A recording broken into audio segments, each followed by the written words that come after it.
The French president essentially admitting France's role in the genocide that killed 800,000, mainly Tutsi Rwandans. Emmanuel Macron asking for forgiveness without offering an apology. For more, we can bring in France 24's Philip Turle. Philip, what did you make of that, the speech from the French president? Did he go far enough in your eyes? He's gone further forward than his predecessor, Nicolas Sarkozy, who back in 2010 spoke of France's failure to see what was going on and of political errors that were made at the time. We have come here, or I have come here, to recognize our responsibility, is the words that were said by Emmanuel Macron. So France is moving one step closer to not apologizing, but accepting that France did not carry its weight the way it should have done during the Rwandan genocide. I think this will be welcomed by everybody in Rwanda as France recognizing that it played a very bad role during the Rwandan genocide. But maybe they'd be disappointed that Emmanuel Macron didn't actually say he was sorry for what France had done. I think that this is a way of him hoping not to upset the apple cart too much here in France, where he's under pressure not to apologise, but to go as far as he possibly can during this trip to Rwanda. And the fact he's actually in Rwanda at this memorial today, I think will make a lot of people feel that France is making a big effort to try to smooth over the cracks in relations between the two countries. And how will that speech be received here in France, namely by Emmanuel Macron's main political rival, looking at next year's presidential elections, Marine Le Pen? Well, if you look at what Marine Le Pen has said in the past, she comes from a family, Jean-Marie Le Pen, who would never have apologized for France's role, for example, in Algeria. And France has apologized for that, but it took years and years and years to do it. I think that, as I said, we're moving slowly towards that apology. Maybe Emmanuel Macron feels it's a little bit too early. I think Emmanuel Macron would have liked to have apologized today, as I was saying before.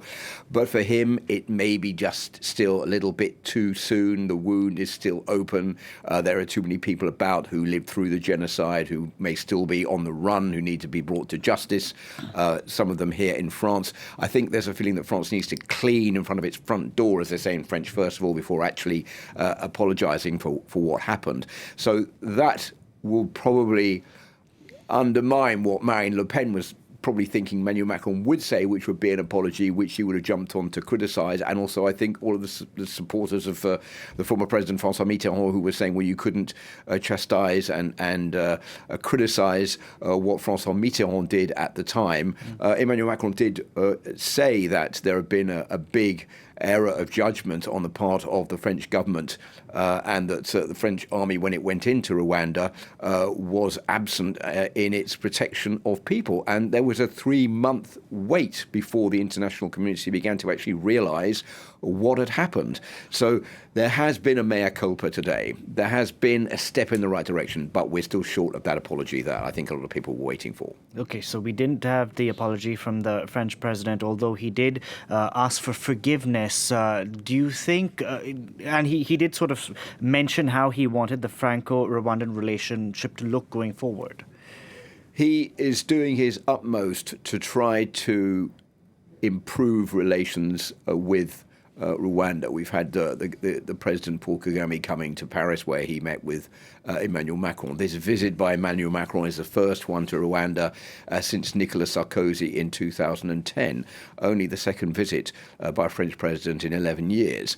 So Emmanuel Macron is trying very hard to make it known that he wants really to improve relations with Rwanda. I think Emmanuel Macron would like to see himself as the man who, on the international front, did as much as possible to try to restore faith in France. I think even somewhere down the line, he may see himself having more success on the international front than in domestic politics back home here in France, which has been upset by the onslaught of the coronavirus pandemic.